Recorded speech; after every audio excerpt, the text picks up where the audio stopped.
So when I went for youth service, I made up my mind before I departed for Kano, that I will pray the way I've never prayed before. I will fast the way I've never fasted, and I will give the way I've never given.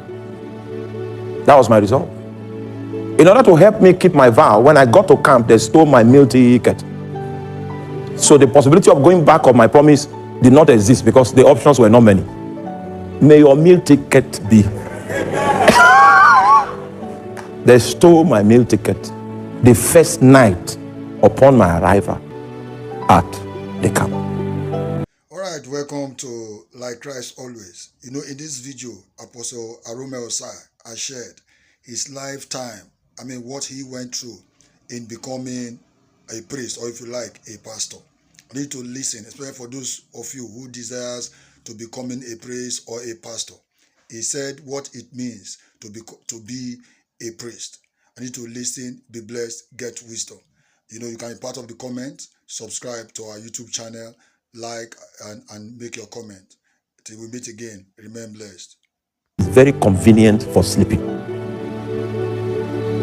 If you don't have something that is more than a New Year resolution, the circumstances will make you not to be able to fulfill your vow.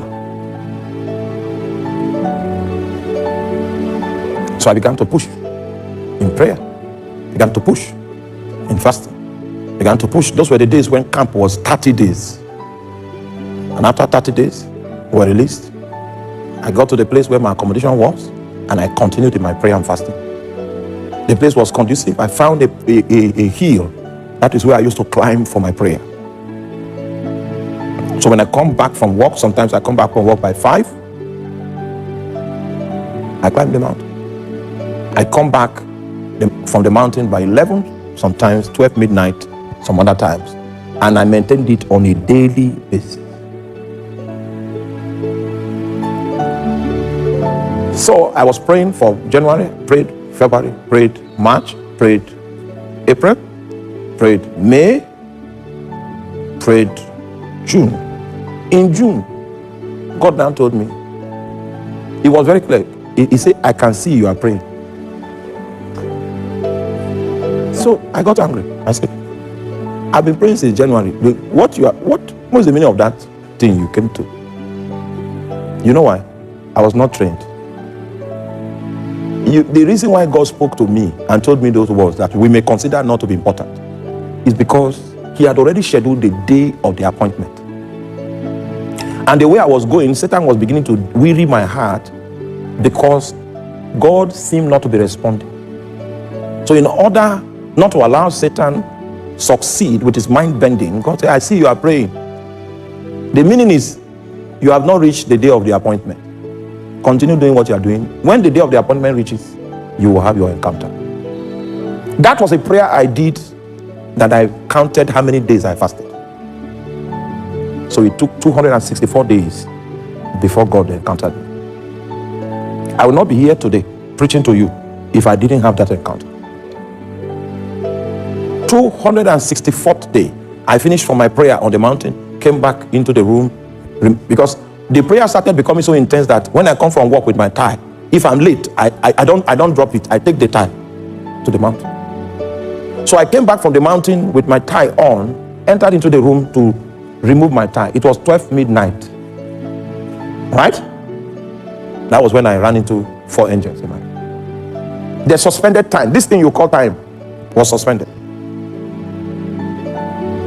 I was going into the past and into the future. They were taking me into the past and into the future, into the past and into the future. They left me by 3 a.m. in the morning. What I'm telling you is on the 20th of October, 2001. 20th of October, 2001. 21st of October, 2001. I came again, dropped my things, began to pray in tongues in the room. This time now, to go to the mountain, I've not gone. I came to the room, changed, to go to the mountain, then they stopped me. I was in that room until 3 a.m. in the morning, from 6 p.m. in the evening. It was in that second encounter that I knew that the place of my primary assignment was the city of Makoto. Are you there? That's how divine direction came to. When you start with a vow. If you continue, you will hit an encounter of your appointment. The day you hit the encounter of the appointment, the second point I want to raise starts. It is the supervising spirit of your altar that comes to visit you. It doesn't come as a friend, doesn't come as an acquaintance. It comes as a king. It comes to prescribe. It comes to give you direction. He opens your eyes to see that you are off track. Are you there?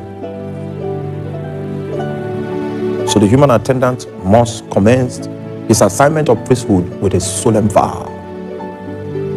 This flame that I've kindled now, it will never go out. Go and study the temple. You will see a flame there that they commanded the priest that this flame should not go out.